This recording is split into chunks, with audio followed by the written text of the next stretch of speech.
Welcome to the Lose Weight, Live Life podcast. If you're someone who would do anything to lose weight, yet finds it impossible to stick to a diet, to eat less, or just what you think you should, this podcast is for you. I am your host, certified life and weight mindset coach, Clair MACKENZIE. Listen in to learn how to stop overeating, lose weight for the last time, and create a relationship with food and yourself that you love, all without diet deprivation and self-sabotage.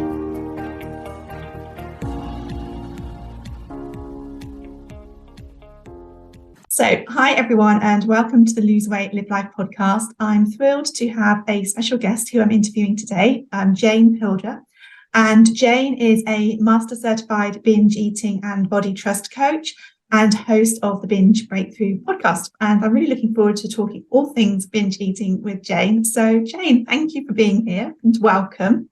Yeah, I'd love it could you tell me a little bit, I guess, about yourself and how you came to be a binge eating and body trust coach? That would be great. Yeah, absolutely. Thank you so much for having me. I am excited, looking forward to our conversation today.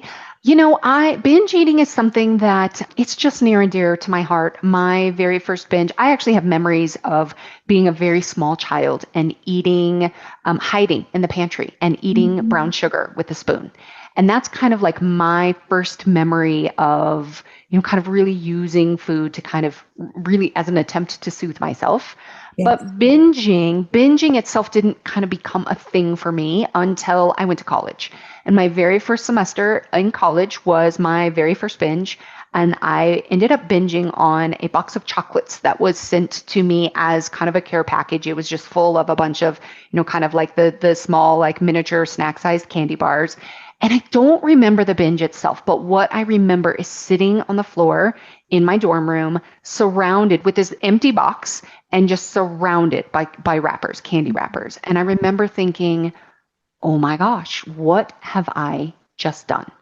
And I couldn't really, it was like this experience where I did not have any memory of the eating itself, but kind of as I came to, I was just terrified. I was mortified. I was filled with so much shame.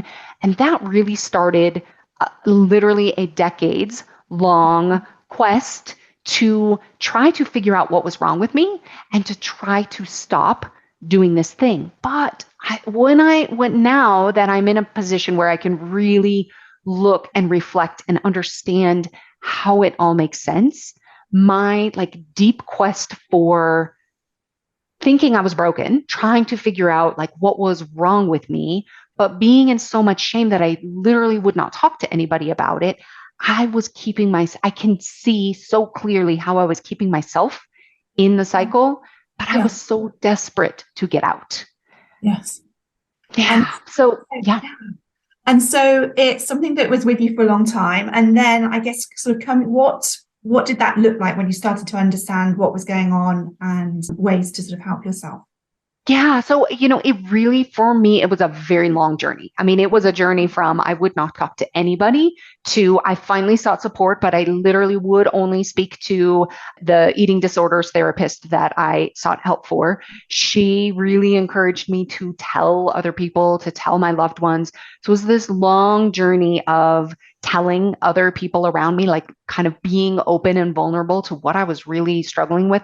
From the outside, I was successful. I had it all together. Nobody would have looked at me and thought, whoa, that girl has a problem. She's suffering. I did gain weight, but it was not a significant amount that anybody would have an idea of actually what was happening for me. And so it was this very long journey of I was married before I even told my husband about what I did, kind of behind closed doors or when he wasn't home or when I was driving around in the car. I went through 2 rounds of intensive outpatient therapy at an eating disorders treatment center.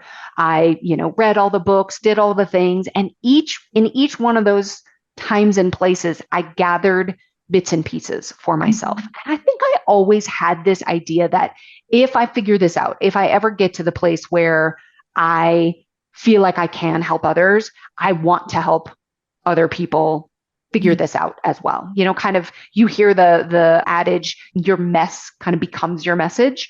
And I feel like that's really the case for me. And through it all, I felt so broken. And I know it's such a common feeling, and people don't talk about it. Yeah. That's one of the things I think that's such a big thing with binge eating, is because there is so much shame, because people don't want to talk about it, they feel very alone and very much like nobody else must eat in this way that I do.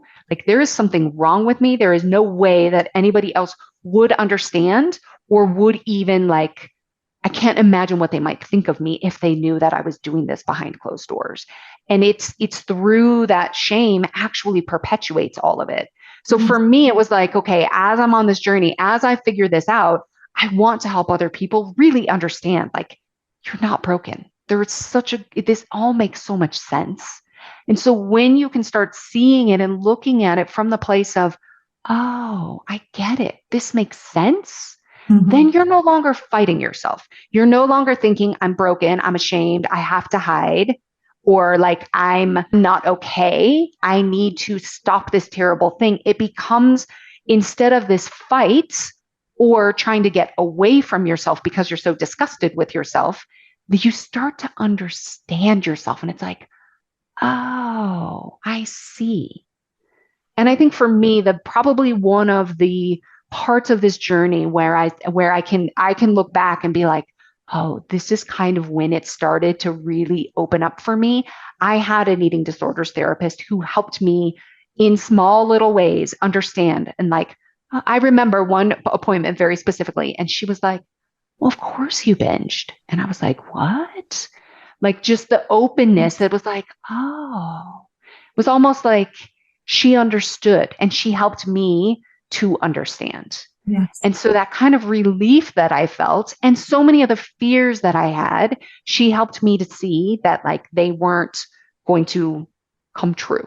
Yes. So she was probably the first glimpse of that kind of like compassionate, oh, of course, oh, this makes sense, Yes. that I really needed to kind of like soften the way that I looked at myself. Yes. And that's something that is very important for me. I love to help people understand why it makes sense and to Yes. help them get to the like, oh yeah, of course. Like, yes, that makes sense. Yeah. And when you can see it from that soft place, then it's like you literally have like a different set of glasses that you're seeing yourself. So instead of having the glasses of, I hate myself, I'm grossed out, I'm so embarrassed, I can't talk about it, you put on the glasses that are like, oh, this is really hard for you. Oh, yes. Oh, I can see.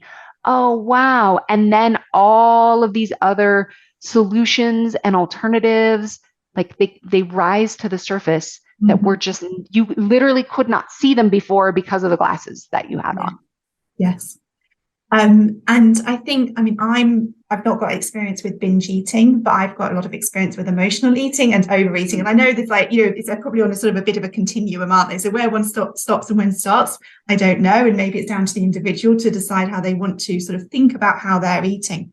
But I can relate to a lot of what you're saying. And actually, interestingly, even when I went to university myself, your story about going to college, I can remember going to the supermarket probably very early on with this idea that I could buy whatever I wanted. And I know that one of the things that I bought at that time was a packet of these sort of like big iced bun things that I would never normally have had. But all of a sudden it's like, oh my gosh, they're there. No one's stopping me buying them. Not that anyone would have done before, but it's just some things that you're saying. I can just sort of like little snippets of recognition and association with it. I also recognize what you're saying about whether it's a feeling of shame. I found for myself with overeating, it was sort of very much like a frustration and an annoyance that I hadn't managed. So there's both with the overeating, because you are big, so people do know that you've got a problem, if you want to sort of label it like that. But also in terms of feeling frustrated that I couldn't solve it for myself, I found that was shameful, in addition to actually being the weight that I was. So, and I know that you feel that shame is a really big part of, like, whether it's letting go. I think sometimes I find it almost like acceptance or forgiveness for how you are, something like that. So, yeah, I guess, is anything more that you can add to that there about the shame side of things? Yeah, I think there's two things that come up for me that I'd love to cover. One is Yeah. even just talking about like that difference, like what is the difference between binging and overeating? And because I get that question a lot. I actually have a podcast episode about it. So if anybody wants to go and just listen to the episode of Binge Breakthrough, that is what's the difference between binging and overeating, you can kind of get the longer version there. But I'll give you the Cliff Notes version, and that is that binging is often eating large amounts of food in a short period of time, typically more than one would eat at one time or one sitting. And there's often a large amount of shame involved. So it's also usually done in secret and generally with the feeling of like, I can't stop. Like kind of this feeling of like out of control. Sometimes there's even like, for example, my first binge, you may not even remember the experience. There can be a lot of times we end up binging to generally for a couple of reasons. One, it might be to create an emotion, it might be to get rid of an emotion, but a lot of times it can be literally to dissociate, to disconnect. So it can be a very dissociative experience where literally I used to say that it was either two analogies I use are like it's like turning the lights off on myself. It's like we can't really get away from ourselves, but with binging, it's like you almost teach yourself and your body to disconnect from yourself. So it's kind of like a way of turning the lights off. And in some ways, it actually serves or served a very protective purpose. So most people start binging for one of two reasons. One is a result of restriction, extreme dieting often. The other is trauma. And so if there is trauma involved and really the body, the brain is trying to survive, no matter what the trauma is, if it feels there is some sort of threat to its survival, the brain kind of learns, oh, I can use this thing to kind of separate from myself, to disconnect. And so it ends up serving a very viable purpose. But then it kind of gets ingrained in terms of like patterns and pathways and everything. So what was once very protective and actually helped you maybe get through a very challenging time, then after time, it's like, oh, okay, this isn't actually serving me any longer. So then we can kind of look at ways to kind of unwind that pattern. But you are absolutely right in that there are a lot of similarities between overeating, emotional eating, and binge eating in terms of kind of like looking at some of the underlying reasons, some of just the things that lead us to those behaviors. Binging can be a little more extreme, a little more severe, more of a like true kind of like disconnected, dissociative experience as opposed to, kind of like I think of like with overeating, it might just be like, oh, I wasn't really paying attention. And then all of a sudden, like, wow, that bag of popcorn is now empty. But binging might be literally driving to multiple different locations. It might be eating to a place of like physical, like extreme discomfort. I mean, I would have sores in the top of my mouth from eating so much food, like because of the textures of what I was eating and literally just the constant repetitive motion. I would get sores in my mouth. I would eat until I was like sweating.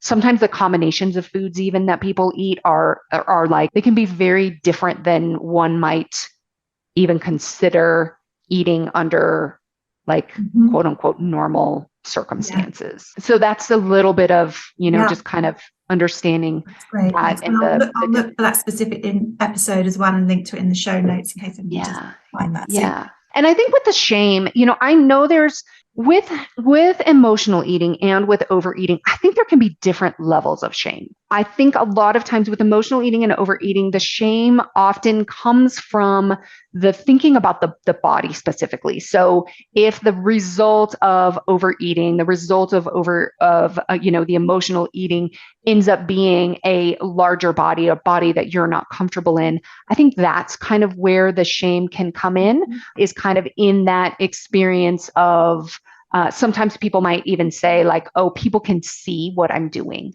right? Like visibly see that. And so there's where sometimes other people are kind of able to quote unquote hide the what they're doing, to kind of like try to get away from their emotions or their experiences.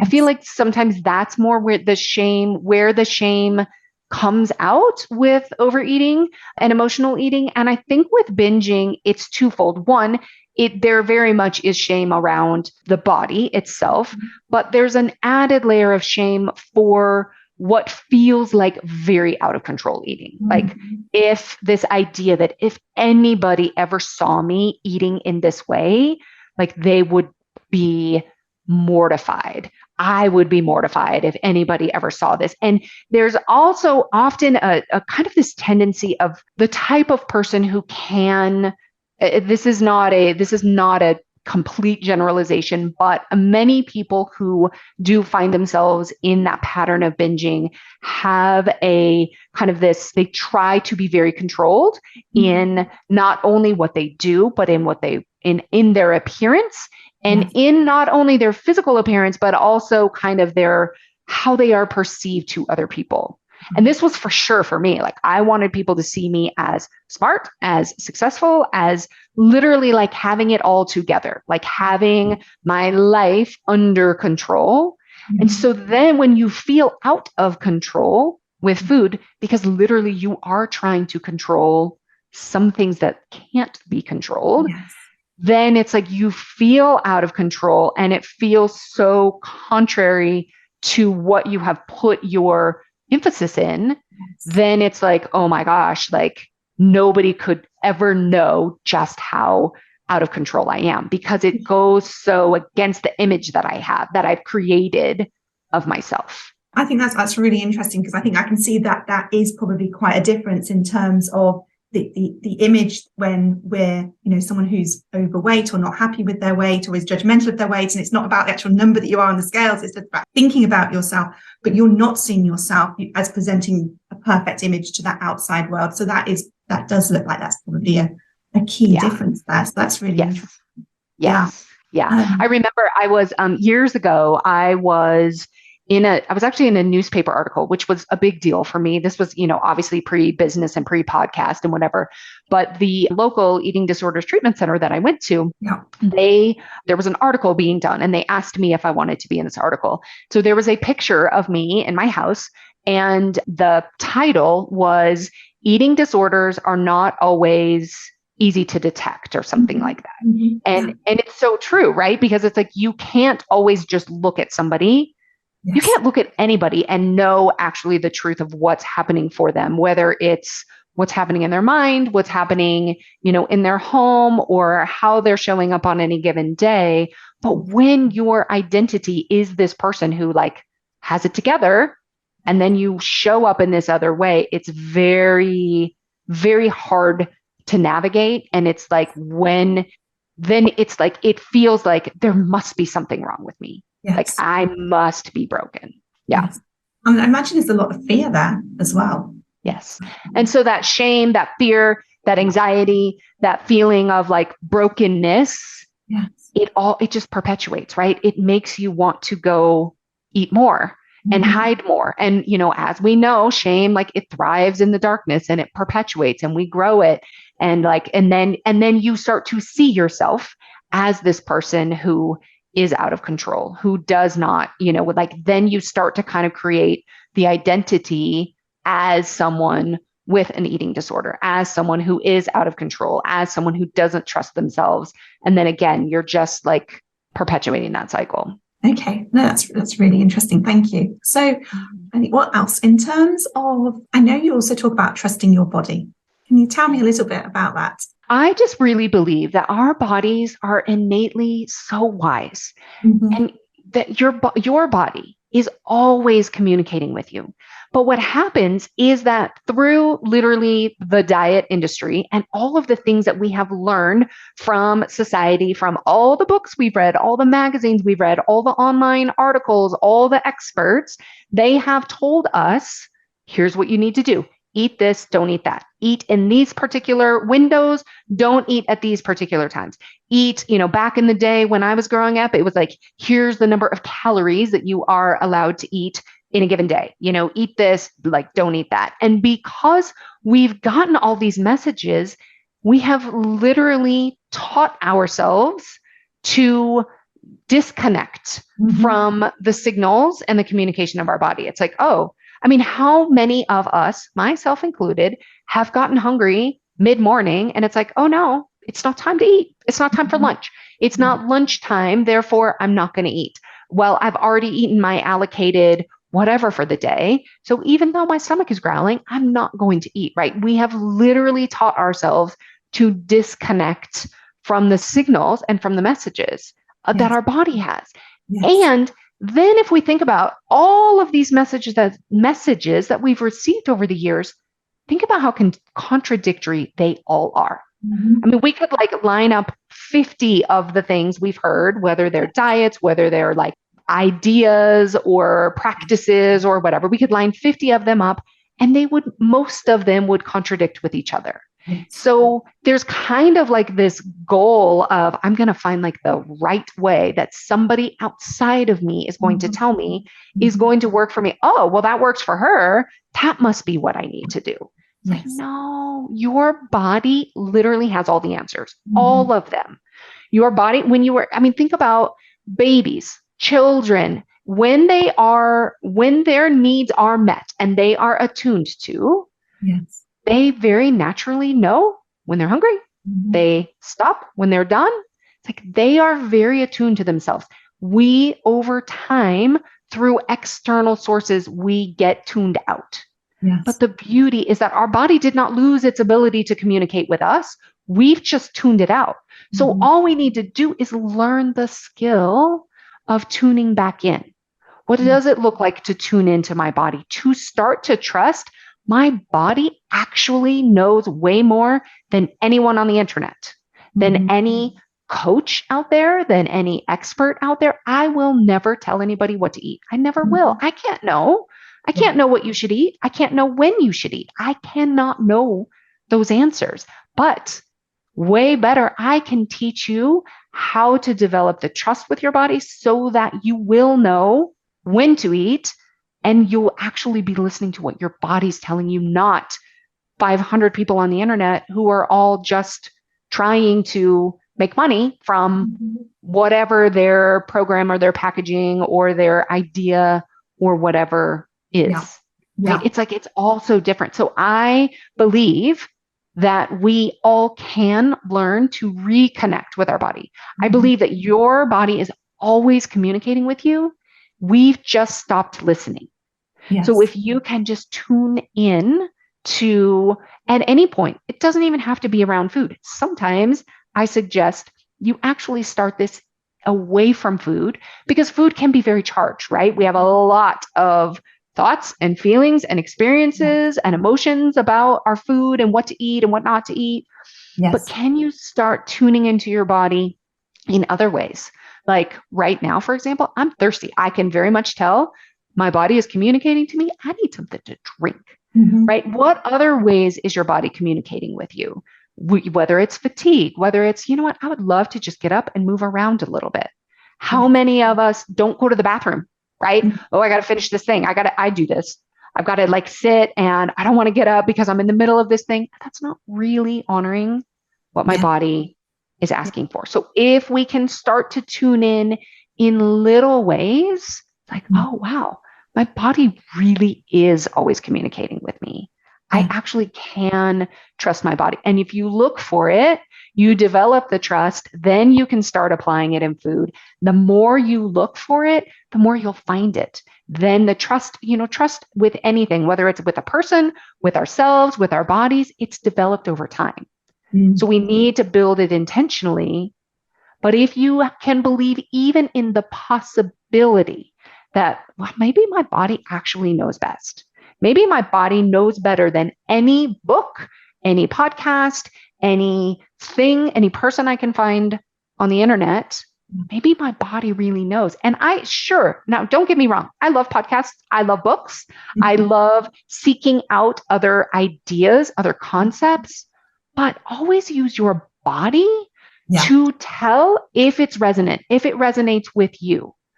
Like your body can tell you, yes, her, yes, what she's saying, I actually resonate with this. Maybe I want to experiment with it. Or, ooh, I don't know if I like that. Like, ooh, like I'm not so sure. Your body, even in that way, your body can guide you. You can trust your body to guide you towards a teacher, towards a mentor, but don't ever let them be the expert. Let them be a guide and always trust yourself and your body to be the expert as to whether what anybody is telling you is something that might fit for you or not.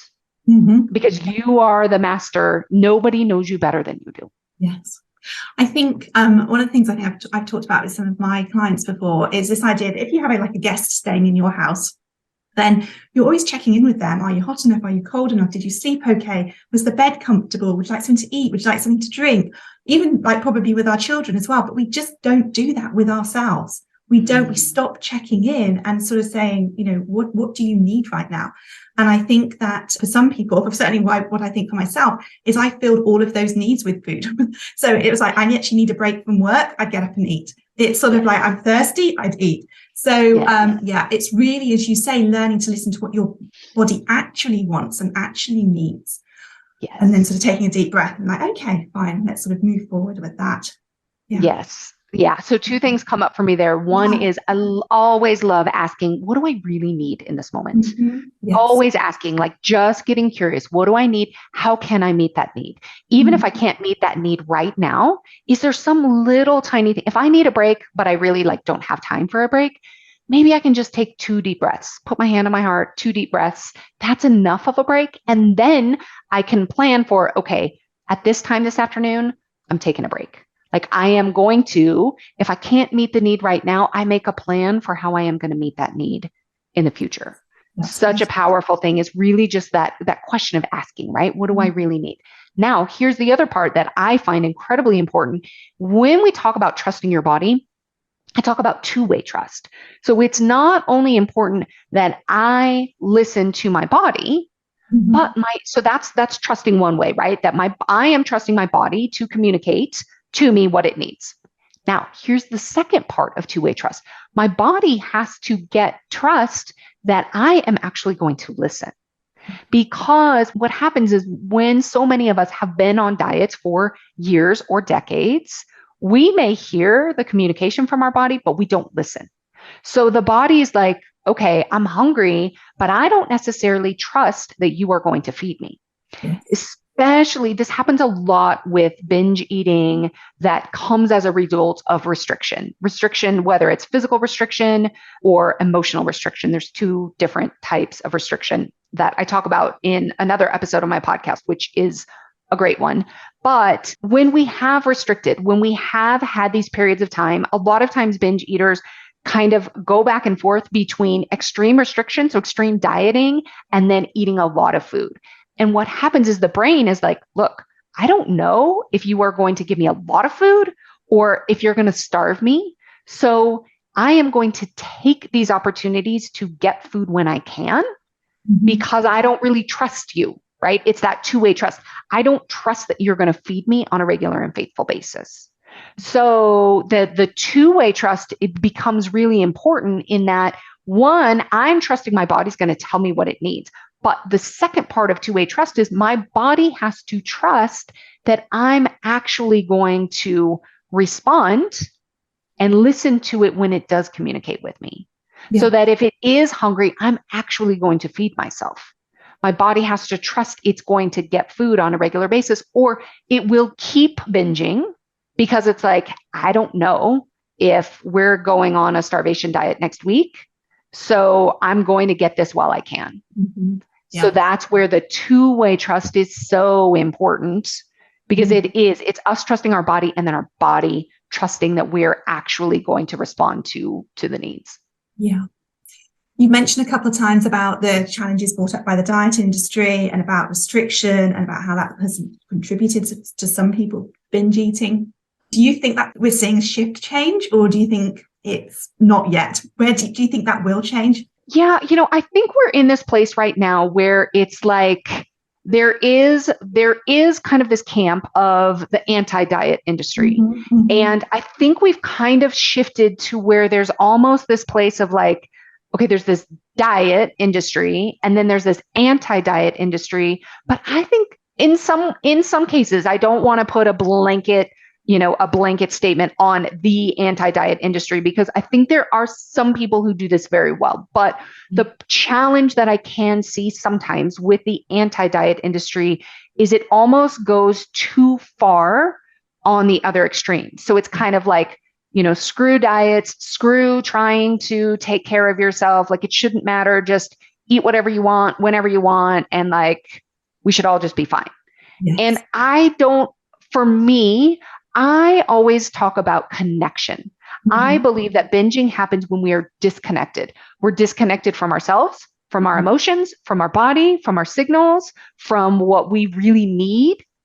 So to me, it's not so much a like, are we dieting? Are we not dieting? Are we on like either extreme? I don't think extremes of anything are helpful for anybody, Mm-hmm. but I love to focus on just connection, right? Because what I see with the anti-diet industry in some cases is it's just kind of like, it's almost an invitation to disconnect in other ways. Mm-hmm. So I don't think that disconnecting is ever the answer.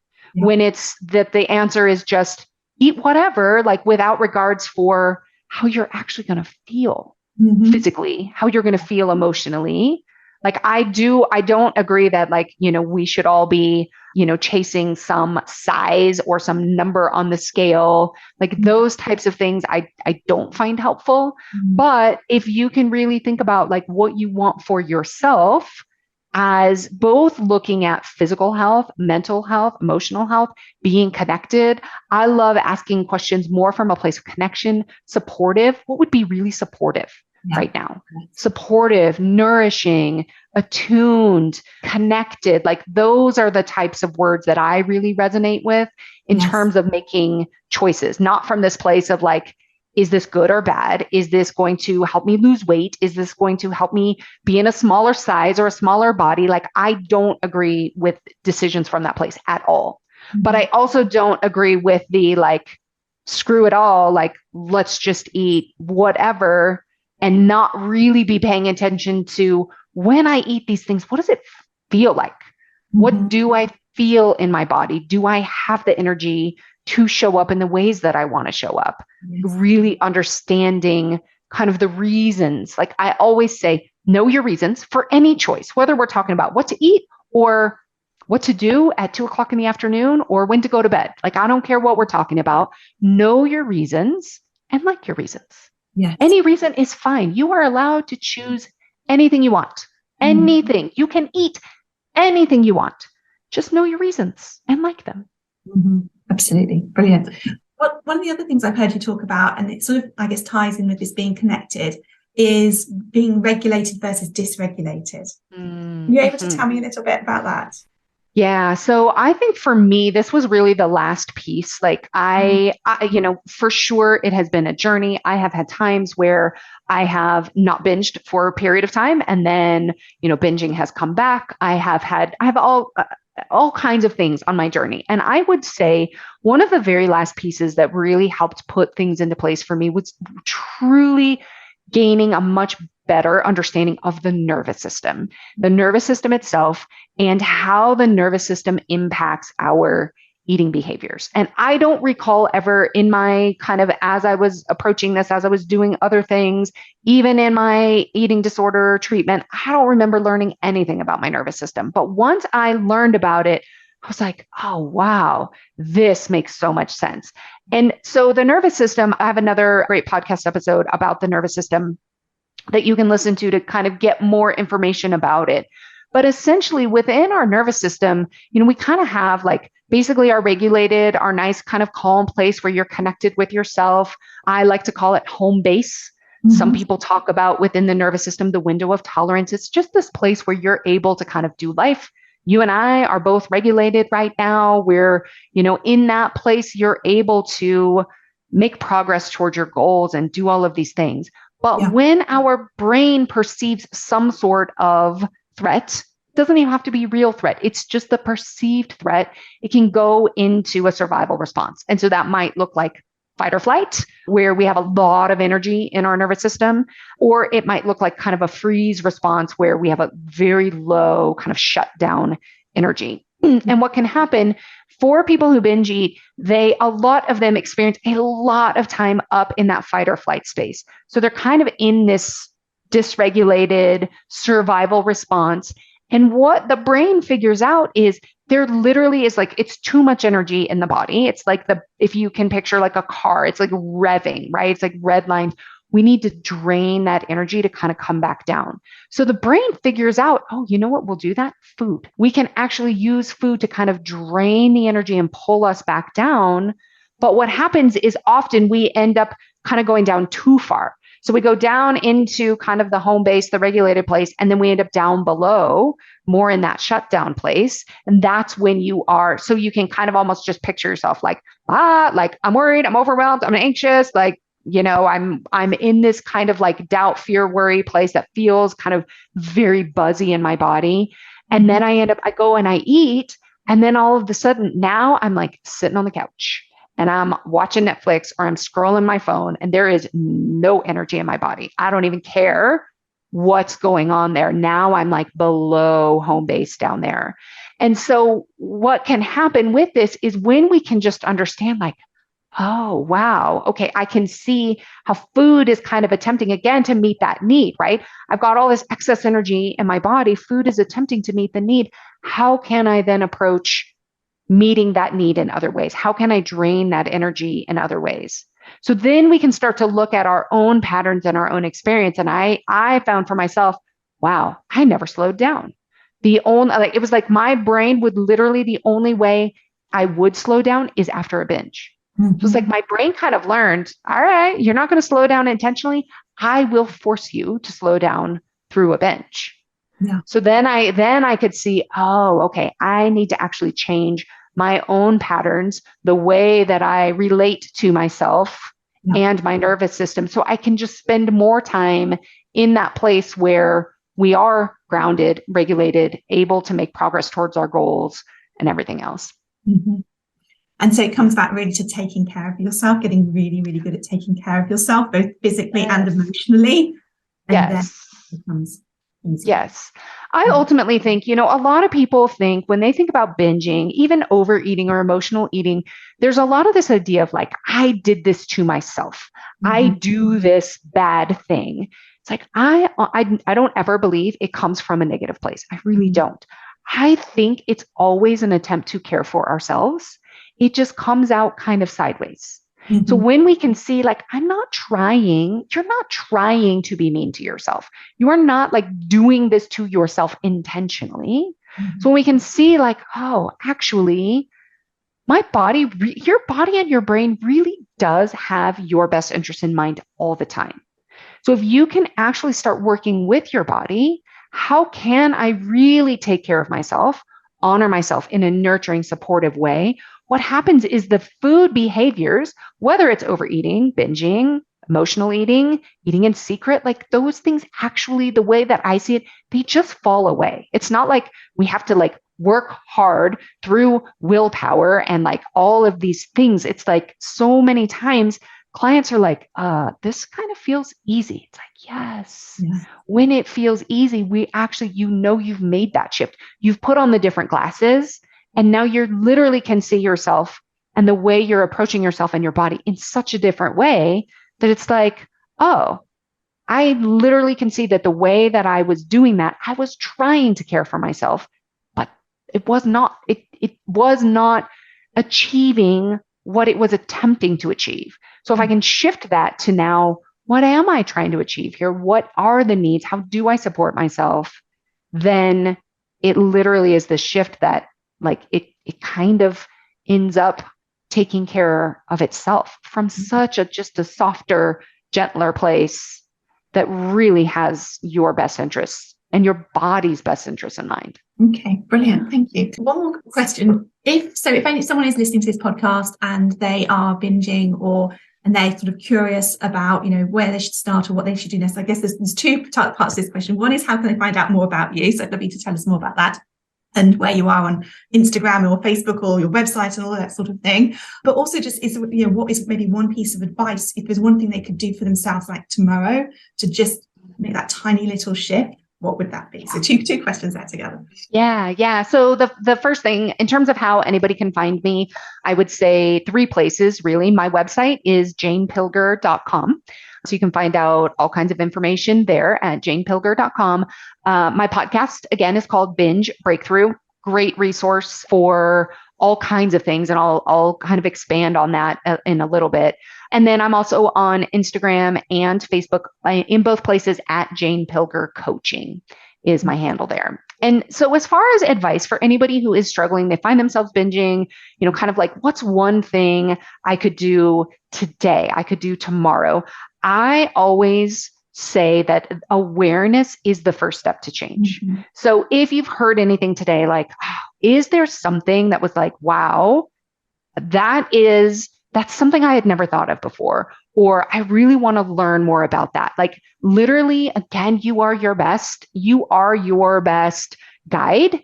And so if you heard something today that you were like, wow, I want to hear more about that, I want to learn more about that, everything we've talked about, I have covered in some way within the Binge Breakthrough podcast. It's a great way you can go and just start getting curious. I think shifting from a place of shame and judgment into curiosity. Yeah. Curiosity is like, how does this make sense? How does it make sense that I'm eating in the way that I'm eating? Is such an important shift for anybody. The shame and judgment sounds like, what's wrong with me? Why do I keep doing this to myself? I'm broken. That's shame and judgment. I can't believe I did it again. I'll never figure this out. We want to shift away from that. We want to shift into curiosity, shift into understanding. How does this make sense? Mm-hmm. How does it make sense that I'm doing this thing? If I'm not broken, I will promise you are not broken. So if I'm not broken, if it's even possible that I'm not broken, what else might be true? How might this make sense? And your brain literally will go to work to find evidence for whatever it believes to be true. So if you believe I'm broken, I'll never figure this out, I have to deal with this for the rest of my life, that's what you're going to find. But if you believe, you know what, it may be possible I'm not broken. It may be possible this could be way easier than I think. Maybe I just need to put some different glasses on. What would that look like? Open your mind to that, and then you will find the resources. You will find the answers. That's the beauty of the brain. When you learn what the brain is, how it works, you can learn how to work with your brain instead of kind of working against it and fighting with it. And that's what sometimes we end up kind of working at the effect of our human brain. So when you can understand this is how it works, this is how I work with it, this is how I work with my body, it's like it all shifts.